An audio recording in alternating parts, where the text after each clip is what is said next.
Welcome to Transition, Transformation and Radical Thinking Podcast, TTRT Podcast. I'm your host, Nicholas Gianda, and in today's episode, I really just wanted to explore the complexities of marrying in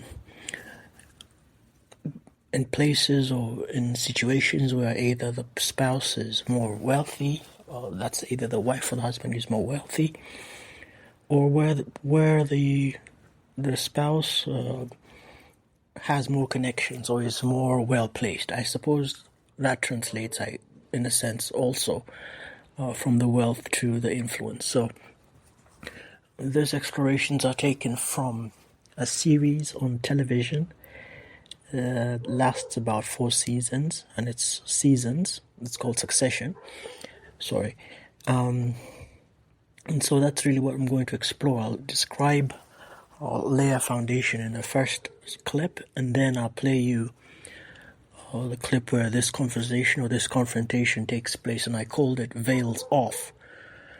Now, a word of warning: I am unable to find software that removes foul language or cuss words.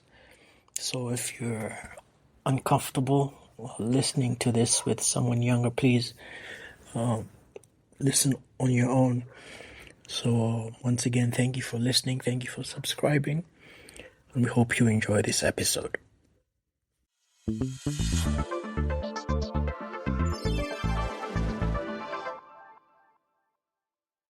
best place to begin is to describe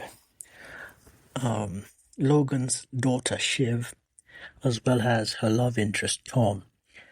For some reason, most of the films or movies or series that I've seen that explore the lives of complex or the lives of wealthy people often have a side of the affections of these two people that is quite interesting. And I use the word interesting in a rather broad sense.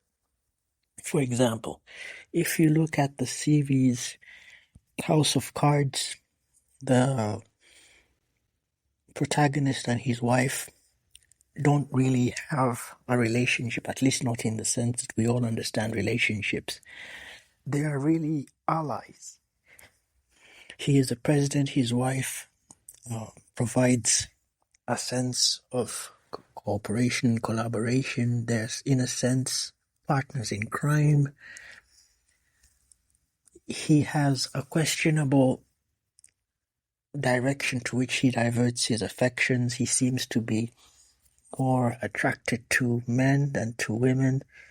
And then later on we see his wife being allowed to explore, I use the word explore once again rather broadly, other alternatives to their romance.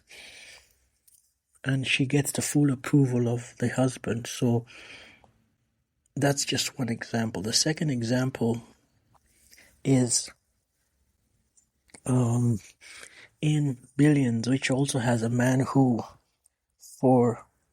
in a way of dealing with his past traumas, finds joy, so to speak, in or pleasure in pain. So that is a bit of a trend that I've noticed in these explorations of people with power, that they tend to have quite strange methods of exploring or describing their affections or love. So this is really the same playbook, it seems, between Shiv and Tom. Tom is, as I said, Shiv's love interest. Tom is from a family that's has done pretty well for itself, but is not at the level of the Logans. Shiv is, I believe, Logan's last daughter, so she is one female amongst 4 men, so she enjoys a bit of affection, that is, so to speak. At some point, he seems to have mentioned the possibility of her taking over the company, and so a lot is going on between father and daughter. She explores and attempts to please him. Tom, on the other hand, is completely awestruck by Logan, as anybody would be in his position. Logan is a wealthy billionaire, runs a conglomerate, existing on probably like 4 continents. Logan is keen and always trying to impress his father-in-law, or at this point his potential father-in-law.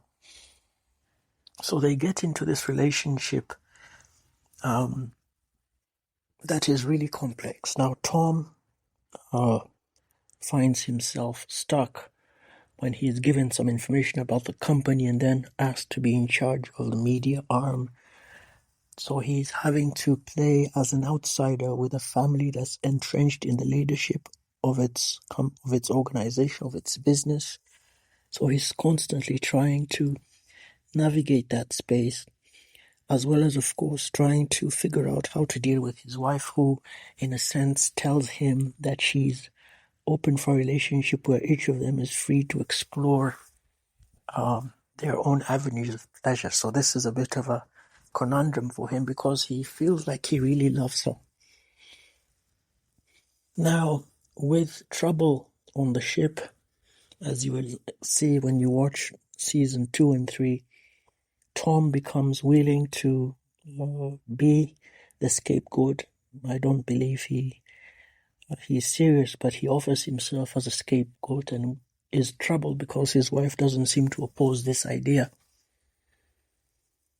So he begins to think of himself as a prisoner. Things begins to explore different correctional facilities as he prepares himself for this. In the meantime, Tom, as a young man who he's taken under his wing, but really Tom is himself so complex and so abusive and so toxic in his approach to mentoring that you find it very difficult to sympathize with Tom. The character who Tom is dealing with is actually a family member whose grandfather is related to Logan, the man who started Waystar. He himself is a tragedy in the sense that he, in a sense, sells his birthright just to be close to the Logans when his father has actually promised him an inheritance of billions. So that's a tragic story all in its own about how people sometimes forego their own blessings while looking for the affections of others. Anyhow, coming back to Tom and Shiv, or Shivhan, there is a constant back and forth of insults and neglect that culminates in a point in time when they have to separate. There is a passionate example of Tom's expression of his love for Shiv when one of Shiv's former friends or lovers, so to speak, shows up on the scene and Tom chases him away from the wedding. So Tom, even if he sometimes looks quiet and unresponsive, also has the side of him which is ready to fight for Shiv. There comes a time when Tom wants to explore the possibility of fatherhood and Shiv is unwilling to do this, and so this begins to trouble Tom. Tragedies that follow the lives of the Logans lead Shiv to begin to soften. And as she softens, she loses her grip on her controls and ultimately something happens between her and Tom. But Tom is way too gone in terms of his desire to reconcile. He is also facing challenges in leading a branch of Waystar which is about to be taken over, so he is having to navigate and negotiate and to create a pathway for himself to ensure he has success or has a place in the future when all his colleagues are being laid off. It is at this point in his exhaustion that he meets Shiv, and the two of them, for a moment, allow for some point of transparency to express what they really feel about each other. So what you hear is Tom letting Shiv know how he feels, and Shiv, on the other hand, telling him how she feels. There's so many ideas that exist within this framework, where how do you deal with love that is confined, or that is defined by class? Is Tom genuinely in love with Shiv? Shiv at some point says, I didn't want to hurt you. Shiv also at some point feels like all Tom was interested was to be part of a bigger empire, and used Shiv just as a means of entering and gaining access to the bigger empire, without attempting to spoil anything for you. You wonder if there is a kind of reconciliation after this moment of openness, when each one expresses what they feel most deepest in their hearts. It's almost as though when you get honest, there's left no room for the two of you to lie anymore, that there are no longer any walls, and so your relationship becomes pure.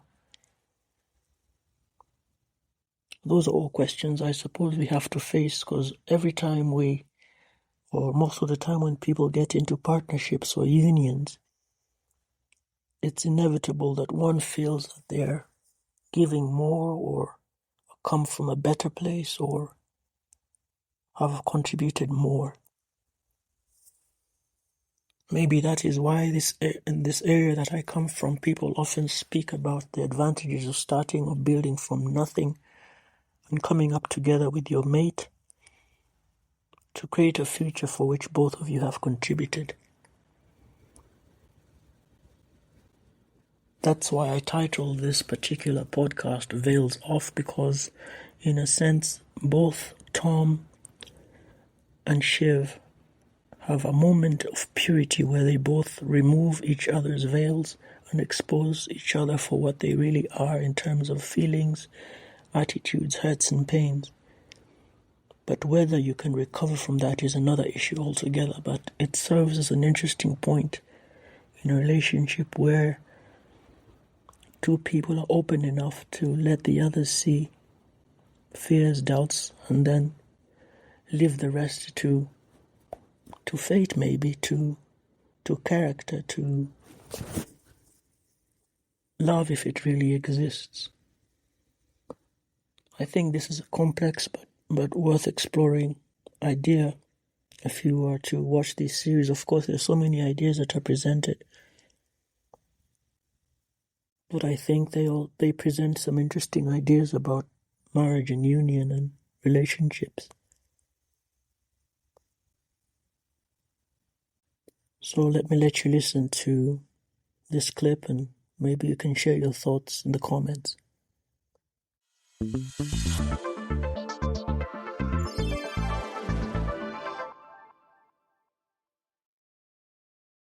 This party here, there are maybe 40 of the most important people in America, and you have just walked all around all evening telling them all that I'm going to get fired. No, it was implied, lightly, as a little part of a tactical kind of joke. Will you explain to me the joke? Because I don't get the fucking joke. I don't get the joke. It was something that he said that isn't true, that we needed to say. But you stood by his side, and he said it, and you were like, okay, well, that sounds good to me. Fuck's sake, I'm not doing this right now. Now, I am in serious trouble. That was a play. You will be okay, because you are a tough fucking bitch who will always survive, because you do what you need. You will do whatever you need. Yeah? Really? Sure you're not projecting? Because that is actually you. Should we have a real conversation? With a scorpion? That was a friendly thing. Oh, yeah, sure. You're real friendly. Yeah, no, I'm a scorpion. You're a hyena. You're a street rat. Actually, no, you're a fucking snake. Here's a dead snake to wear as a necktie, Tom. Why aren't you laughing? I wonder if we shouldn't clear the air. Yeah? Yeah. I'm sure. I think that you can be a very selfish person, and I think you find it very hard to think about me. And I think you shouldn't have even married me, actually. What the fuck? Yeah. What the actual fuck? You proposed to me? You proposed to me at my lowest fucking ebb. My dad was dying. What was I supposed to say? Perhaps no? I don't want to hurt your feelings. Oh, thanks. Thanks for that. Yeah, you really kept me safe while you ran off to fuck the phone book. Oh, fuck off. You're a hick.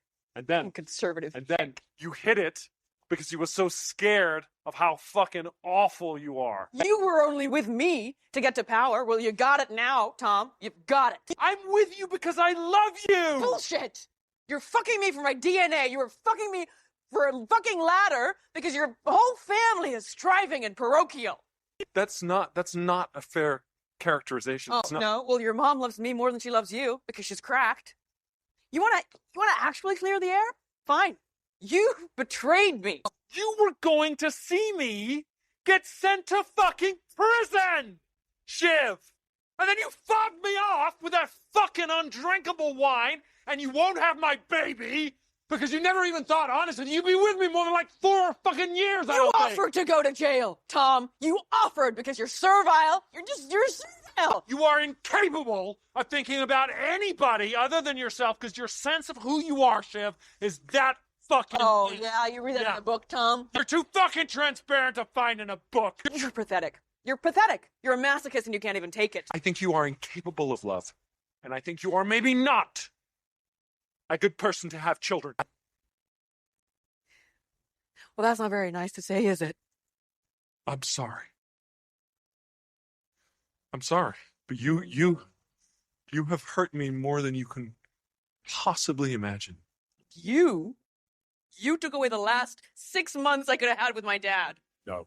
Yes. No. Yes. You sucked up to him and you cut me out. It's not my fault that you didn't get his approval. I have given you endless approval, and it doesn't fill you up because you're broken. I don't like you. I don't even care about you. I don't care. Glad we cleared the air, huh? Feel good now? Yep. Yeah. Fucking great. Tip top. You don't deserve me. And you never did.